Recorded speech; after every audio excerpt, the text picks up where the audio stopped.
comment se constitue maintenant le contrat?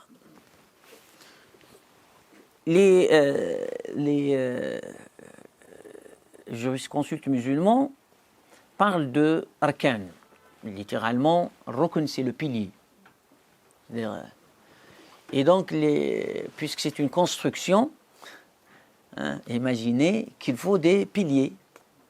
Donc, sans ces piliers-là, s'il manque un des piliers, la construction devient problématique.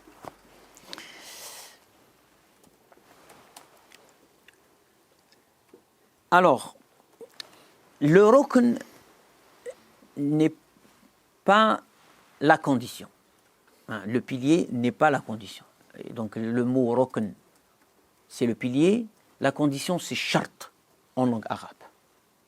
Ça, c'est des termes que vous allez, celui qui va lire le droit classique, cette distinction est importante.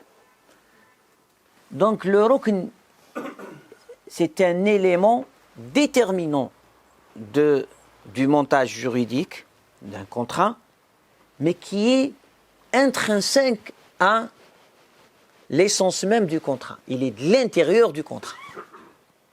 C'est-à-dire sa définition dépend d'un rukn.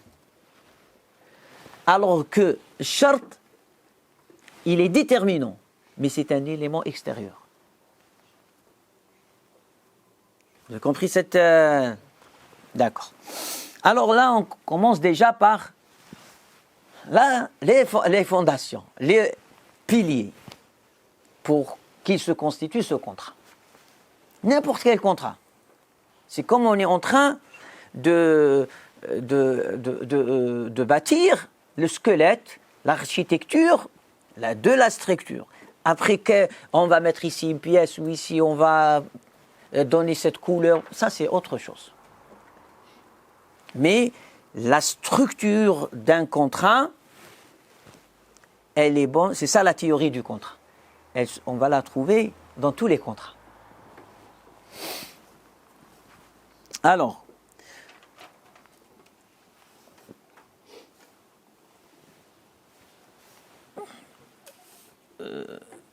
une petite parenthèse, c'est que la perception de ce qui est réellement un pilier peut être différente chez les jurisconsultes.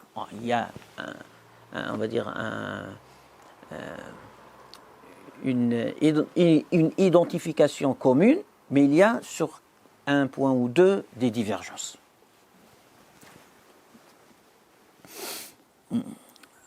En l'occurrence, les Hanafites considèrent que le contrat se résume à un pilier qui est sira, la formulation. Et dans sira, on parle de l'ijab ou al-qaboul. L'ijab ou al-qaboul, c'est-à-dire ce pilier a deux facettes. L'ijab et al-qaboul.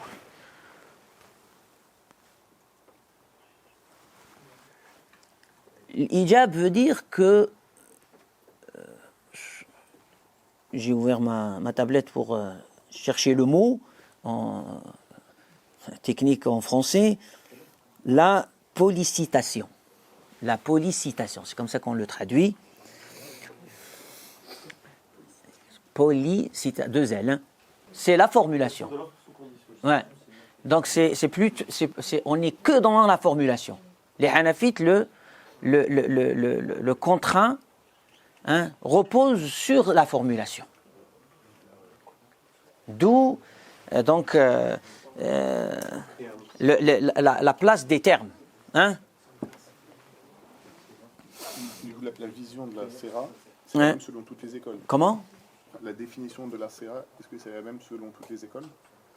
Tous les écoles, pour eux, la sira c'est l'ijab ou le qaboul. Donc ils ont toutes la même définition. Mais les détails de l'ijab ou le qaboul, ça c'est autre chose. Et donc là, vous êtes en train de faire les détails juste pour les Hanafites. Ouais, les Hanafites maintenant, c'est pour eux, la sira, c'est l'ijab ou le qaboul. J'essaie de vous dire c'est quoi l'ijab et c'est quoi le qaboul. C'est cette partie qui s'engage selon le contrat à une action, on va dire. Cet engagement pour les Hanafites ne suffit pas. Rappelez-vous que je vous ai dit, pour les Hanafites, qu'est-ce qu'il est? Quand on a défini le aqd, on a dit qu'il faut 2 parties. C'est vrai ou pas? Pour la majorité, on a dit ça suffit une partie. On a donné l'exemple du divorce. Suivez bien. Donc là, on revient. Les Hanafites, dans la sira, il faut l'autre partie qui accepte. Sinon, il n'y a pas conclusion du contrat. Quoi? Donc, et il n'y a pas, même pas le contrat. Puisque, dans sa nature, il faut 2 parties. Une partie qui s'engage et une partie qui accepte l'engagement. Ce qu'on appellera le qaboul. Alors, les détails, dans les différents contrats, qui est dans ce contrat qui s'engage et qui est celui qui va accepter? Ça, c'est une autre question. Pour les autres écoles, Malikites, Shafi'ites et les Hanbalites, les piliers, certes il y a la sira, comme les Hanafites, ça c'est le point commun, mais ils rajoutent les contractants, qu'ils soient un ou qu'ils soient plusieurs. Le troisième pilier, c'est ce qu'on appelle le mahal al-aqd, c'est-à-dire l'objet sur quoi on a l'objet du contrat, tout simplement. Hein? Ah mais bien sûr, mais pourquoi on a parlé déjà, j'ai commencé, j'ai dit la définition du pilier, rukn et shart. Ah non, maintenant c'est seulement comment on voit, est-ce que l'objet, il est dans le contrat ou c'est un élément externe au contrat? Est-ce que les contractants sont dans le contrat ou c'est des éléments externes? C'est tout. Après, des 2 visions, il y a... Parce que si ce qu'on considère comme pilier n'a pas eu lieu, donc le contrat n'a pas eu lieu. N'a pas eu du tout, il n'existe pas. Par contre, la condition n'empêche pas la constitution, l'existence du contrat. Elle peut l'annuler, mais il est. Vous voyez là? Et donc si la sira, c'est elle qui définit l'existence d'un contrat, même s'il n'y a pas l'objet. Imaginons. Celui qui est dans cette vision, le contrat est. Il faut maintenant parler de l'objet qui est externe. Et le définir, et l'expliquer. Mais sinon, le contrat, il est déjà. Puisqu'il y a eu cet échange de ijab et qaboul. Bien, peut-être ijab et qaboul dans l'absolu. Il n'y a pas d'objet. Hein? On va lui dire, vous vous êtes engagé à quoi? Hein? C'est pour cela est-ce qu'il est et on le complète, et s'il le refuse, donc il est caduc, ou bien on dit que, comme vous venez de dire, et c'est la vision de la majorité, qui vont dire, bah, puisque vous n'avez pas évoqué l'objet, le contrat n'existe pas. Parce qu'ils le considèrent l'objet comme un pilier. Donc, l'existence même du contrat ne se réalise pas.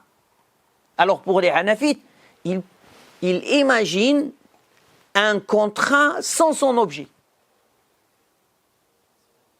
Ça ne veut pas dire qu'il va donner les effets juridiques, mais il est déjà. Ça veut dire, est-ce qu'on doit reformuler de nouveau en évoquant l'objet, ou il suffit la première déclaration de constitution du contrat, bien que l'objet n'a pas été évoqué. C'est la nuance là. Est-ce qu'on peut avoir un exemple comme ça, Je veux dire, quelqu'un il va dire à une autre personne, il lui dit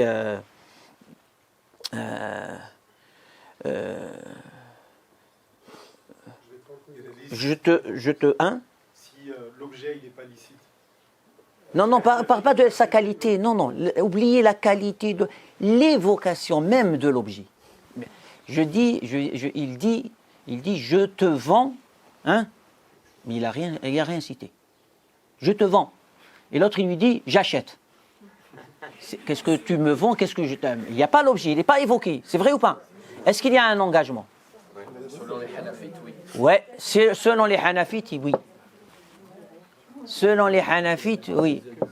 Qu'est-ce que ça veut dire quoi? C'est-à-dire l'un des deux peut réclamer à l'autre. Là, on est dans la théorie du droit. Peut lui réclamer, lui dire, tu allais me vendre quoi? Moi, je l'achète, j'ai les moyens. Tout ce que tu proposes, je l'achète. Il y a un contrat. Tu t'es engagé à vendre. Vends-moi quelque chose.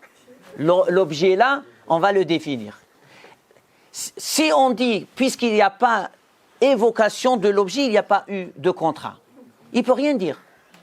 Il va chez un Shafi'i ou un Maliki, et il dit, allez jouer loin. Vous comprenez cette... Par contre, il va chez un Hanafite, qu'est-ce qu'il dit le Hanafite? Il va lui dire, tu parlais de quel objet? Quand tu lui dis, je te vends. Est-ce que ça peut être défini après? Oui, c'est ça. Ça peut être... Bien sûr. Selon les Hanafites, pas selon la majorité. C'est ça la différence. Pas juste formule après même, c'est-à-dire... Parce que le contrat est que... Suivez tout, hein. Que le sira pour les Hanafites. C'est la formulation. Est-ce qu'il a formulé un engagement? Je te vends. Ou je t'ai vendu. Pire, c'est dans le passé. C'est-à-dire c'est conclu. S'il dit j'achète, puisque c'est lié à Al-Qaboul. Très bien. Maintenant, il est engagé. Maintenant, quand il cite l'objet, il peut dire non. Donc en vérité, est-ce qu'on reformule? Est-ce qu'il y a nécessité de reformuler avec l'objet, ou l'objet peut être rajouté après? Comment? Comment? Est-ce que le contrat est suspendu dans ce cas-là? Comme on appelle ça. Mais bien sûr, il est pas, parce qu'il manque, mais il y a un engagement. C'est-à-dire, il a créé un lien. C'est ça, par sa formulation, et ça aussi montre que la parole a sa place. Tu dis pas sans être responsable de ce que tu dis. C'est bien ce concept. Je vends. Tu vends tout ce que tu as après. Après, il faut voir... Attendez. Quand on entre dans les détails, par exemple, des Hanafites, vous allez voir la précision qu'ils vont exiger. On a des cas comme ça, pratiques, qui ressemblent à ça. Par exemple, ce qui est un engagement d'achat. On ne sait pas ce qu'on va acheter, mais à partir du moment où on fait appel à la personne, on sait qu'on va être obligé de payer quelque chose. Par exemple, faire déplacer un technicien, on ne sait pas quelle va être la réparation, par contre on sait qu'on va devoir payer. Ah, mais c'est pas la même chose. C'est pas la même chose. Mais il y a un contrat qui, par exemple, la contrepartie. On a dit qu'il y a des qualités, des caractéristiques des contreparties. Si la contrepartie ne répond pas aux exigences de la transparence et tout ça, le contrat va être annulé. Elle va être invalide.